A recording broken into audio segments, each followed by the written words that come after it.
What's up, party people and people who like to party? Welcome back to the Pop Quiz Effect, and in this video I will be going over some tips and tricks to help you get better and improve at Black Ops 6. Now, we all want to get better and be the best that we can at any and everything that we do in life, whether it's your job, the relationships you have with friends and family, yes, and even Call of Duty. But with skill-based matchmaking being thicker than a bag of Snickers, Thicker than a Snicker. Thicker than a Snicker, heavy like a Chevy. it may feel like you've hit a plateau as a Call of Duty player. So in this video, what I'm going to do is I'm going to go over some of the best ways, in my opinion, that you can take your Call of Duty game to the next level. Now, before I continue with a big asterisk before I make this video, I am not the best Call of Duty player in the world. Let me say that again. I am not the best Call of Duty player in the world.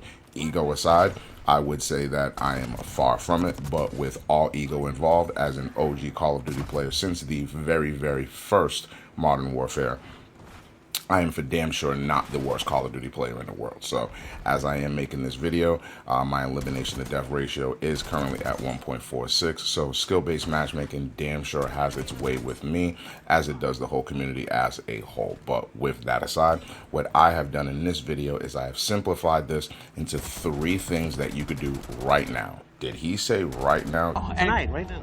Right now. Right now. Right now. Yes.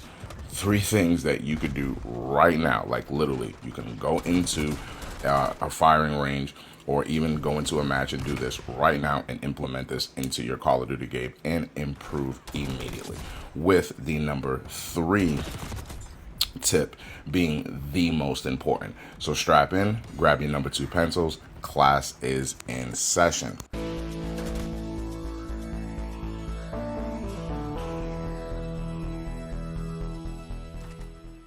Now, tip number 1 to help you get better and improve at Black Ops 6 is going to be sliding and jumping.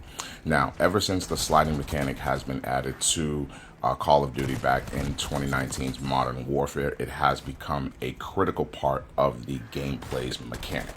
Sliding also, sliding also allows you not only to get the drop on your opponents by sliding around the corner when they are least expecting it, but also when you are engaging into one-on-one fights.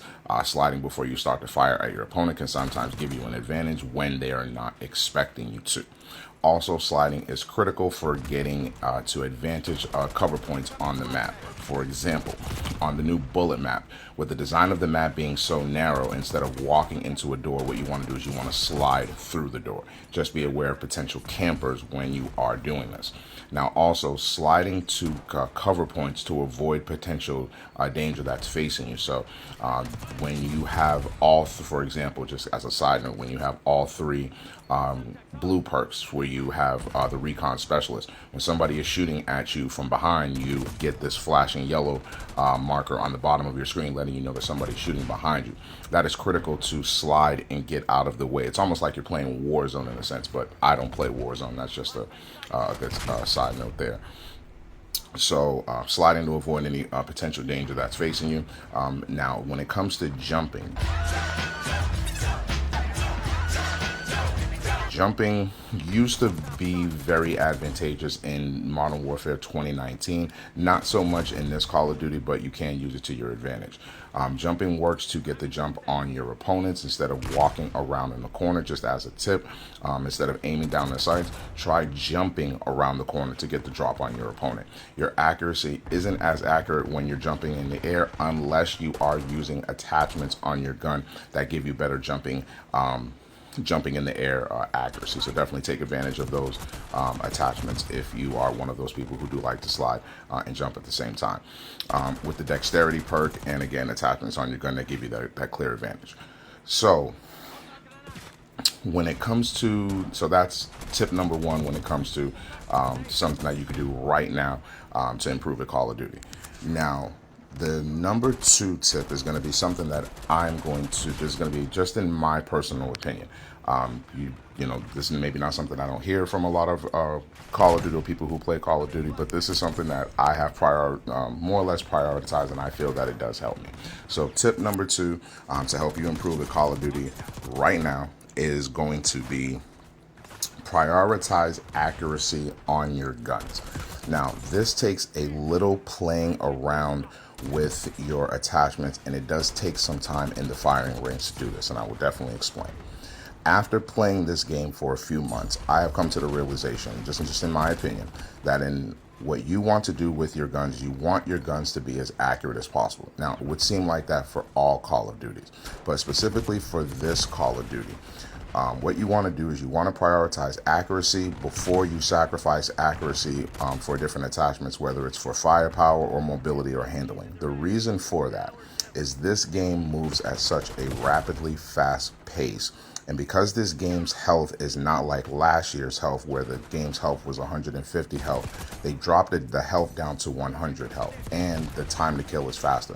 So basically, you don't have the time to miss shots, if that makes sense. If you even miss one shot in this game, it is more likely that you are going to get killed in this game, which is probably what a lot of people are experiencing. You're probably thinking, wow, this gun has so much recoil, that's why I'm not winning any firefights. This sucks. Yes, your gun has recoil, but there are attachments that you can put on your gun that will suppress or limit the recoil as much as you possibly can. So again, with tip number 2, you want to prioritize accuracy on your guns. The way you want to do this, and I'm going to break this down here into a couple of attachments that you can put. Now, so I still have a couple more minutes left on this video. What you want to do is the first attachment that you want to do this with is you want to start with the muzzle. You either want to start with the muzzle brake or the ported compensator. What that's going to do is that's going to give you significantly reduce the recoil on your gun. Some guns need this more than others, like the AK, the Krieg, and the new Kilo from Season 3. The second attachment that you definitely want to look to having on your gun is the Precision Foregrip. This attachment gives you horizontal recoil control and aiming idle sway delay. What that's going to do is give you a little bit more recoil control, but more important, this is going to prevent your gun from swaying when you're aiming down the sights. If you are constantly aiming and staying in ADS, in last year's Call of Duty, the attachments kept your guns still, no matter how long you stayed in ADS. It is not the same in this Call of Duty. If you stay in ADS long enough, your gun will start to sway significantly.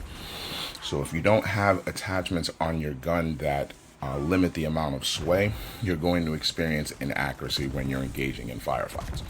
The third attachment you want to look into having on your gun is the laser sight attachment. The target laser sight that gives you aiming, walking steadiness, and aiming idle delay, sway delay. This is the only attachment that gives you those two. So definitely take advantage of attachments that you can't get on other attachments. This is going to significantly reduce the idle sway delay time that you have when you are aiming down the sights, which is going to lead to your shots being more accurate.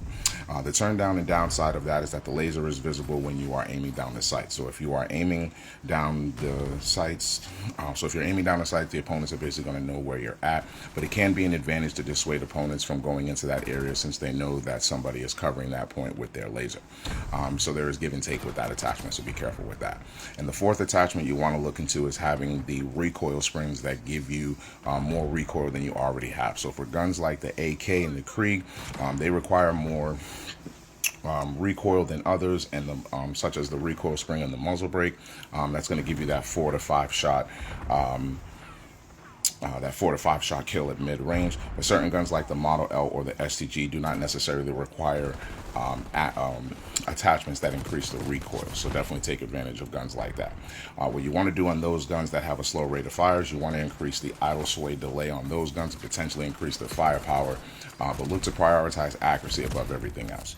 Now, also a quick fifth attachment that you can use to help is the combat stock attachment that gives you aiming, walking steadiness, as well as the flinch resistance. When you get shot in this game, it is critical to your accuracy.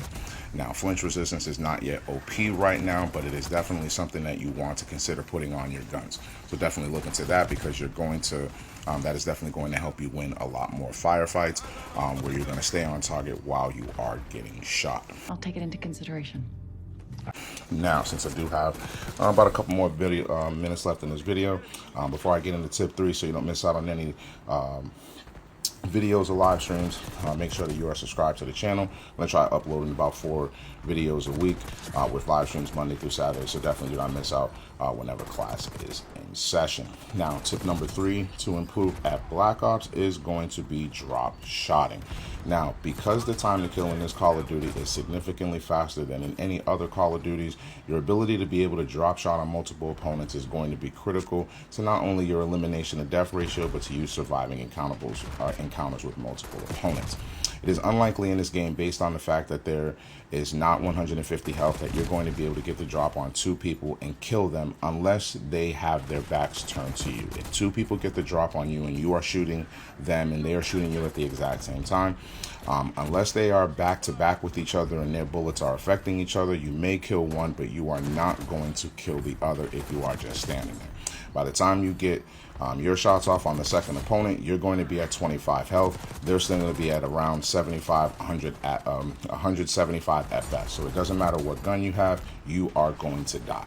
The only way to avoid this is by drop shotting. Drop shotting allows you to maintain or acquire higher kill streaks, even obtain triple kills, even quad kills by drop shotting on your opponent, which also affects the accuracy of your opponent. So definitely take advantage of that mechanic as well. They have to aim down the sights to get you. If they do not do that in time, then you are going to get the drop on them. Also, another thing that doesn't get talked about with drop shotting is it controls the recoil on your guns. A lot of people are not aware of this. Once people become fully aware of this, every lobby is going to be full of drop shotters and tryhards. So definitely get the drop on them before they get the drop on you and before everybody starts to take advantage of this. It doesn't matter what kind of gun you're using. You can still use a gun with the worst recoil in the world. If you drop shot, your bullets do not recoil, or the recoil is significantly controlled when you are drop shotting. So with about a couple minutes left in this video, just to kind of wrap this up, the only recoil, guns only recoil basically when you are standing or when you're not completely on the ground. So whether you're using a standard controller or a DualShock Edge with the triggers on the back like I do, definitely set up your controller to where you are drop shotting as if it is second nature. This is going to be OP, critical to your success at surviving more engagements and getting multiple kills at once, and if you play on maps with kill streaks, obtaining higher kill streaks. But that's pretty much all I have for this video.